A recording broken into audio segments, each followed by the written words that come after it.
On this episode of the podcast, I interview Provost and Chief Academic Officer here at Bryant University, Glenn Sulmasy. We get into what it will take to have a successful fall semester, the challenges international students are facing, the COVID-19 testing Bryant will provide, what seniors should be doing as they approach the job market, and much, much more. So, without further ado, let's get into it.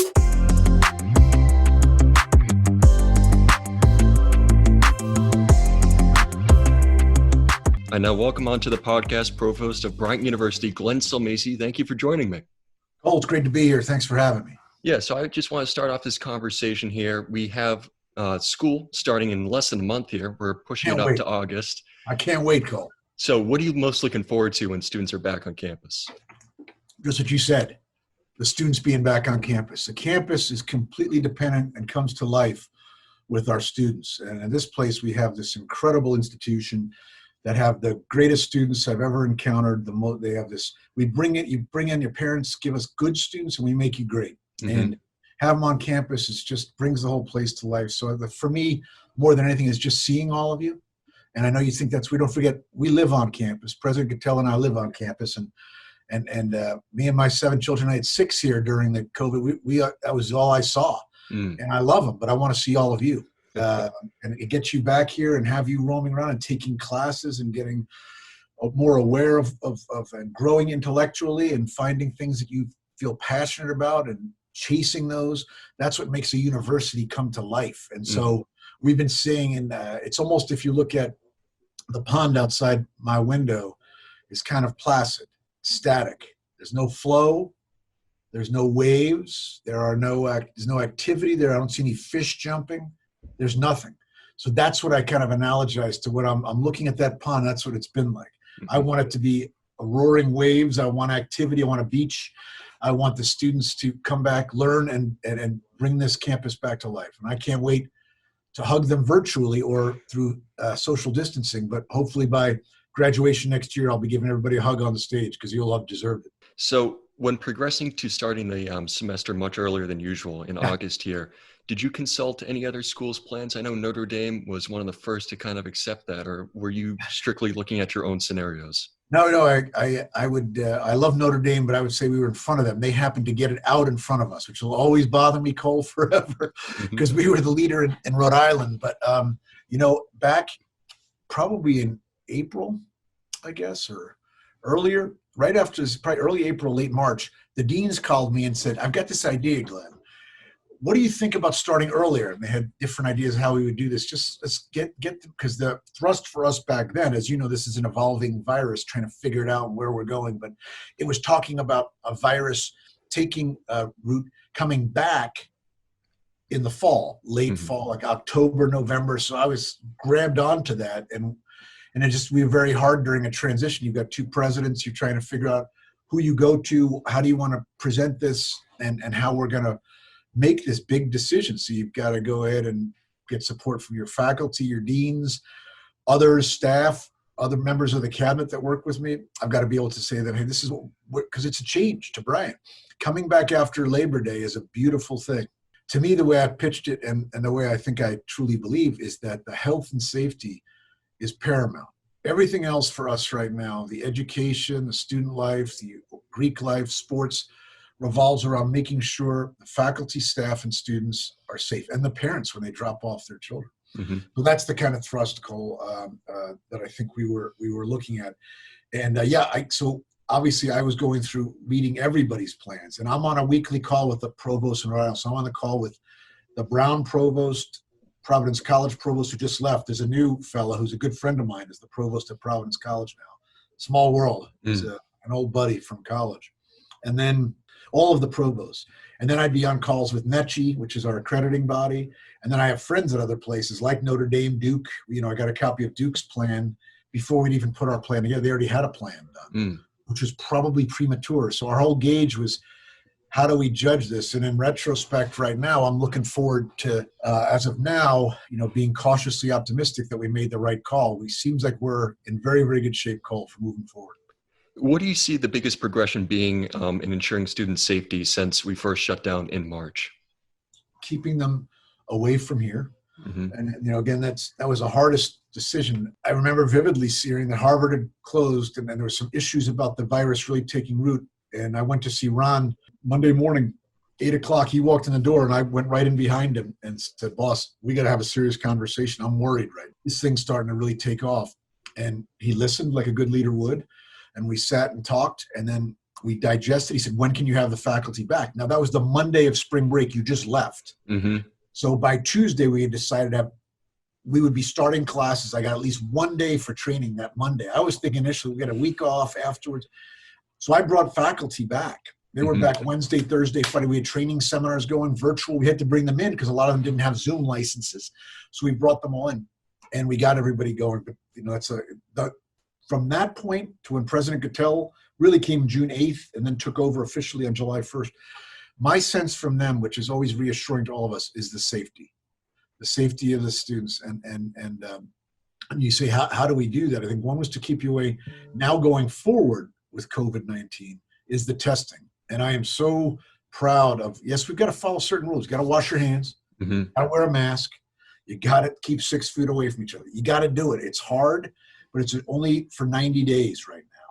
When you come back to classes, it's 90 days. So if you look at it from that perspective, anyone can do anything in 90 days. If you follow the rules, and we have this testing in place that's phenomenal, thanks to Jay Amrine of our PA program. He got us hooked up with Harvard and MIT. So little Bryant's hooked up with Harvard and MIT and the Broad Institute that's doing the testing.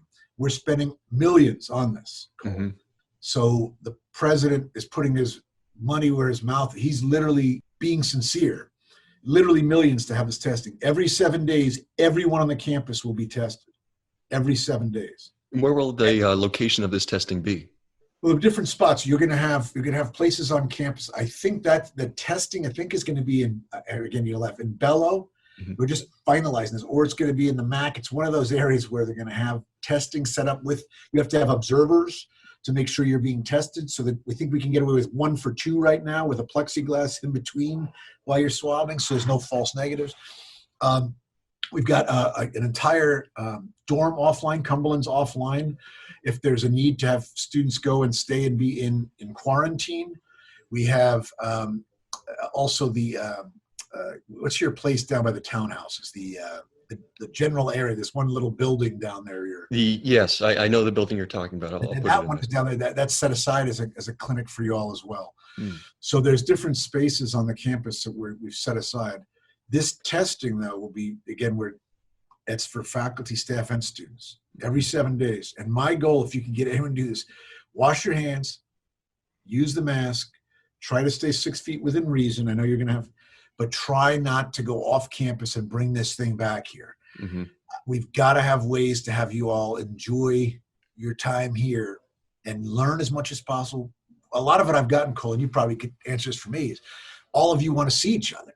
Yeah, that's correct. Yeah, I mean, if you look at it from a student perspective, we've been away from each other since March, right? And whether that be locked in your own house or even most recently, some states have started to relax their gathering code. But it's going to be interesting in how the students transition onto campus, because there's going to be that immediate urge and wanting to see your friends and wanting to converse and talk. And so a lot of that is going to be difficult to do during the COVID-19. But I believe what you just have said and you've really harped on is understanding what's at stake here. And you outline that there's a 90-day just to learn and just get everything down right for 90 days. And there's going to be areas in there where you can converse and you can have conversation, you can enjoy the Bryant experience.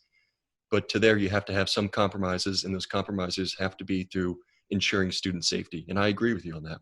Cole, that's 100% right. If we can get everyone to think that way and we can get that word out, whether it's by YouTube videos, talking to y'all, that's exactly it. You can have that experience. It may not be the same experience that you had 2 years ago or a year ago or 3 years ago for some of you.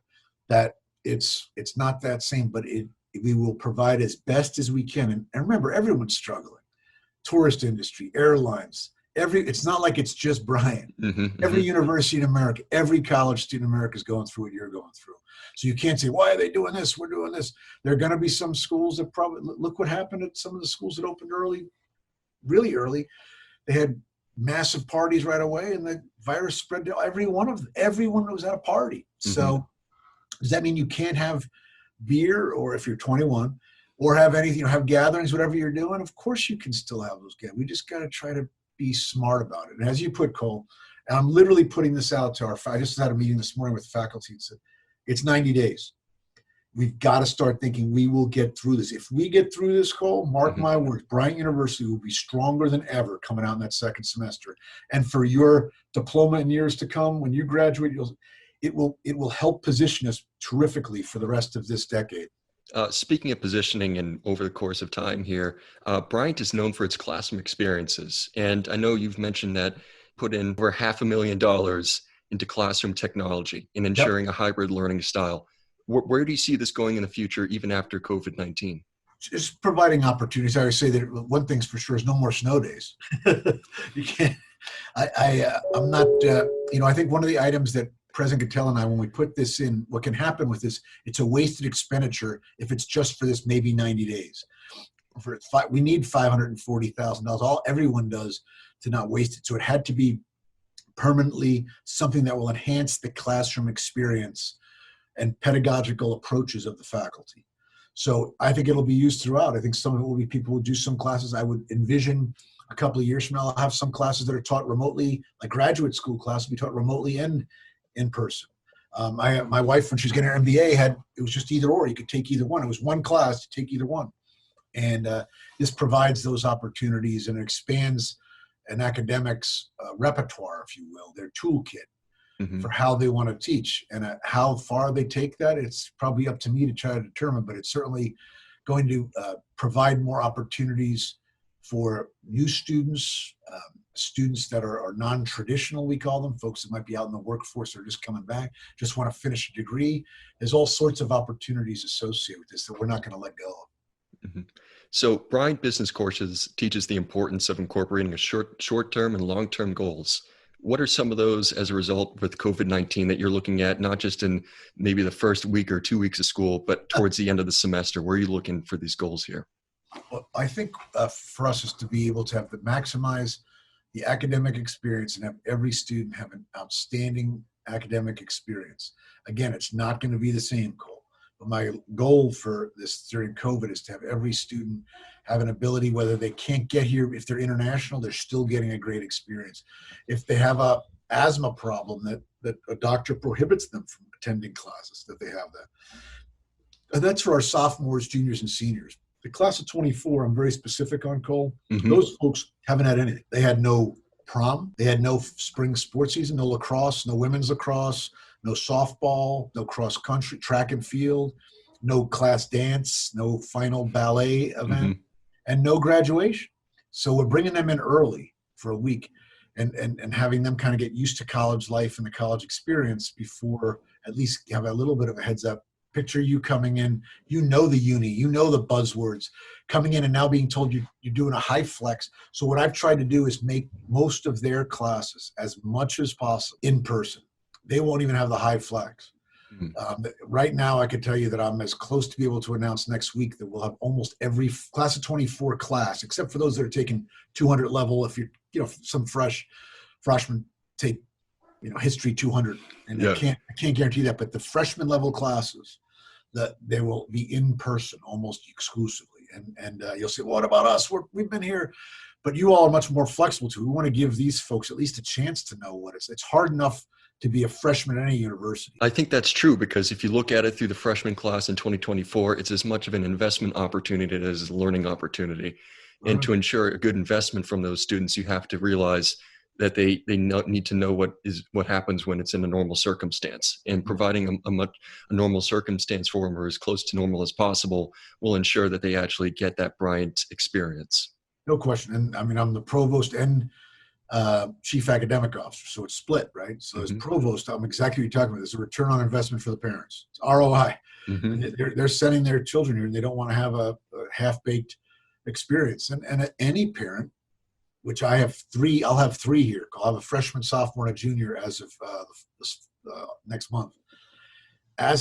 Any parent that's going through this has to stop and say, how am I gonna, be able to deal with, if my son or daughter comes here and is sitting in their dorm room getting all online, what's the point of being here? So I've got to find a way to make sure, and our faculty's committed to giving them at least that experience. That if you might be high flex back and forth or whatever, but you're part of the college community.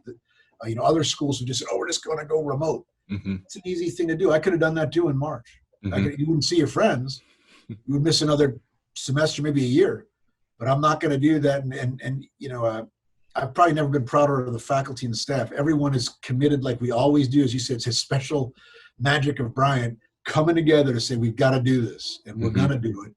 And I think there's that shared sense of collective mission that Bryant has, that we're ready to take this one on and move Bryant to the next level. Yeah, so you've touched upon this a little bit earlier, and you mentioned the international students. I know Bryant has a pretty good or pretty sizable international student base. And my question is, like, the U.S. has made nothing easy for them, right? It's like getting a U.S. Student visa is going to be incredibly hard for them. So where do you see that student population going? Because I know it makes up a pretty large percent of the student body. We have a good percentage, about 15%.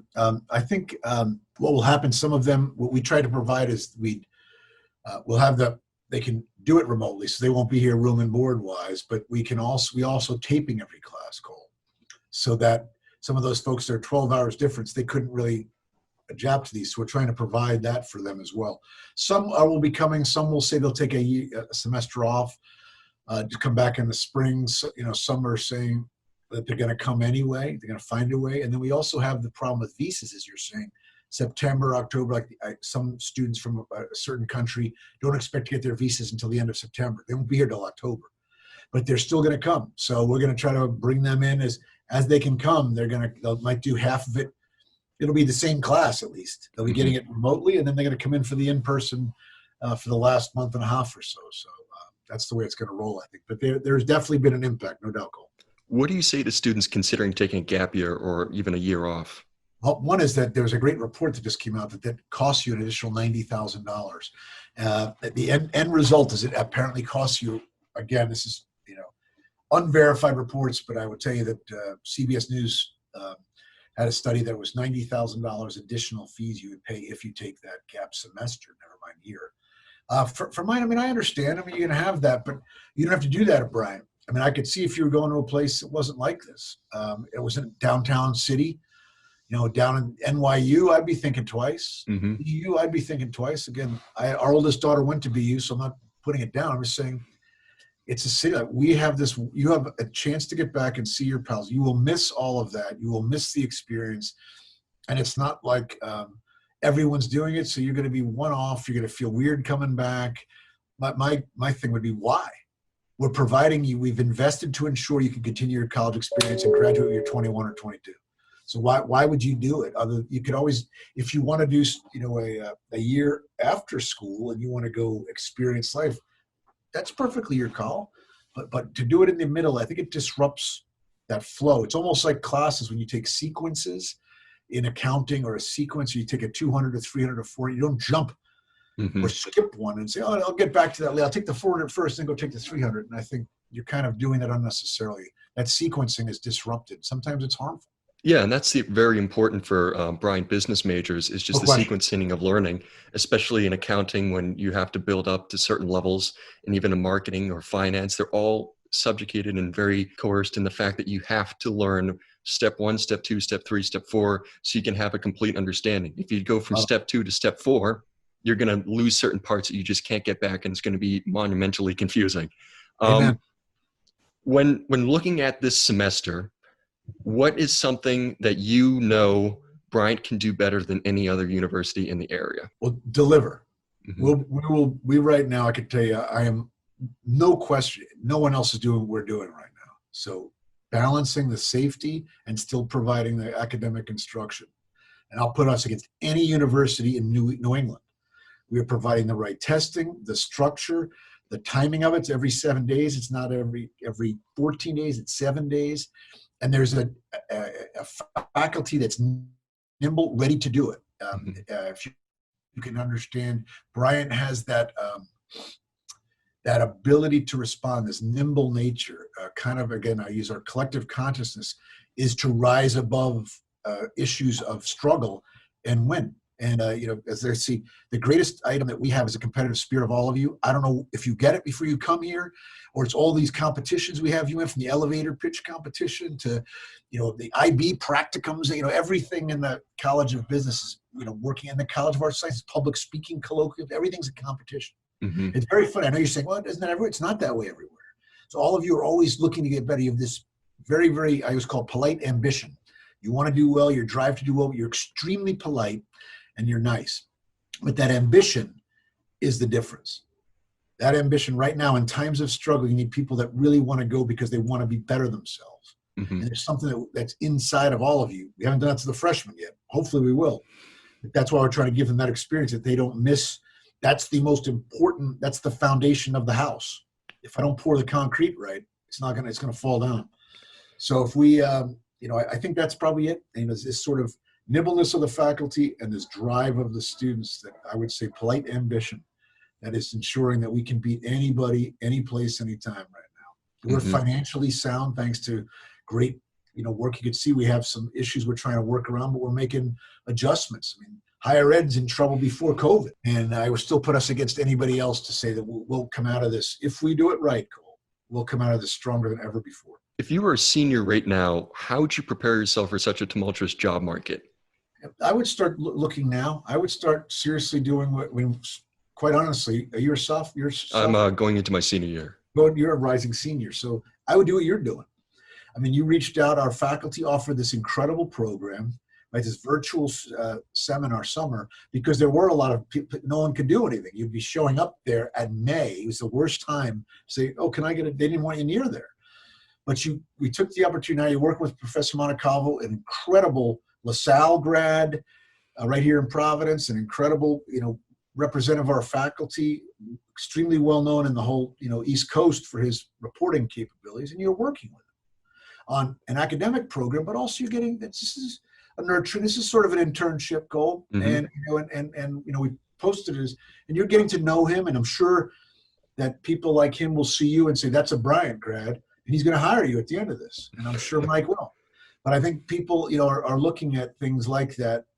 What you're doing is important. I think it's tremendously important. So my advice would be to continue to network. It's gonna get better. Is it gonna get better? Can I tell you when? No. To a large degree, it's like being in a forest, lost in a forest. You're not sure where the beginning is or the end is. So I can't, if anyone tells you that we'll be ready to go by January 26th, I'm all set, I can't tell you that. I'm hopeful. I think Bryant is proving itself as being a flexible learning environment, an environment that improves itself not just weekly, but daily, in looking at every single opportunity and capitalize on it. And that's obviously a big part of business, and that's something that Bryant has instilled in its students that have learned from those classes. You have to be willing to adopt, and you have to be willing to overcome. Having been featured on numerous national media outlets such as CNN International, the New York Times, Fox News, as it relates to national security matters, how do you view this negative perception of the United States affecting institutions like Bryant University? You mean in terms of international? This definitely has an impact. I mean, what right or wrong, but we've dealt with this for generations. I always say it's like I used to say when I was teaching, we're like the New York Yankees. Everybody loves to hate us. You're like, I'm a Yankee fan, Glenn. Come on. No, I think that of course it has a negative impact, Cole. It does. I mean, it affects our ability to have people come here. It affects people. It hurts me when someone says, we don't want to send our children to your country because you have a high COVID rate. I mean, just that. I mean, from a national security perspective. I think some of it is the way, the world works, Cole. I mean, when you're the number one person, one of the items I always remind people is the British Empire was pretty proud and happy. And these little bunch of ragtag soldiers in the colonies did a number on the greatest Navy, greatest army in the world at the time, in the history of the world probably at the time.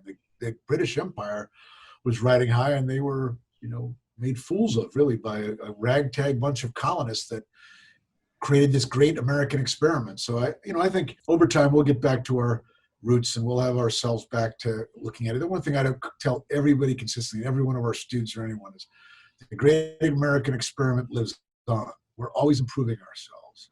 George Washington, who hangs in my office, what I have literally there, the great experiment, George Washington and the American Republic. That's what I believe. We're the best hope for mankind. We continue to be the best hope for mankind. And the negativity associated, you can debate right or wrong, but I got to tell you, I'd still rather live nowhere else but here, Cole. Yeah, and I believe that to be true because you have institutions like Bryant University and you have so much land for opportunity. And a lot of that get lost in times of struggle and in times of indifference and in times of conflicting thought. Correct. And so I believe that right now more than ever, you need to come together 6 feet apart, but you need to come together and actually have thought that is progressed. And I believe Bryant is very good at that. And I believe they are a university that kind of instills independent thought and realizes that there's multiple opinions out there. If I could, I'm trying to work on that fact though too. I mean, our diversity inclusion initiatives, we're really trying to push those. I put out our Provost diversity initiatives because I think there's something to intellectual diversity too, what you're talking about. People, you have to be able to appreciate each other. We're going into a tough cycle coming up too on politics, right? I mean, it's going to come up. And what I would tell everybody, the great thing about being in the ivory tower in academia is we appreciate everybody, as long as they're not being hateful, mean, or otherwise. But you have to be able to appreciate each side to be successful. Because you can't even appreciate, you're never going to persuade anybody, Cole. Mm-hmm. If you're just saying, I'm right and they're wrong, then that's good, but you're not going to convince anybody. You're only appealing to the people that totally agree with you. But I think our goal in having debates or conversations is not to fight with each other, but I would argue, I was always trying to persuade you to say, hey, Cole, I want you to think the way I do. So I agree with you on that point, but here are 2 points that I have, and it lessens the anger. So I'd ask all of you, any students, faculty listening, to be leaders and embracing. There's going to be different sides to how we approach this. We got to be able to appreciate all. And at the end of the day, the great American experiment lives on, no matter what happens. I thank you for joining me, Glenn Sulmasy, the Provost and Chief Academic Officer here at Bryant University. I believe this is an excellent insight into what Bryant University is doing as the doors are still closed, but are going to be opening very soon here, coming into August. So I thank you for taking time out of your day, and thank you very much. Thanks so much, Cole. Appreciate it very much. Keep charging. Go Books, go Blogs. Yes.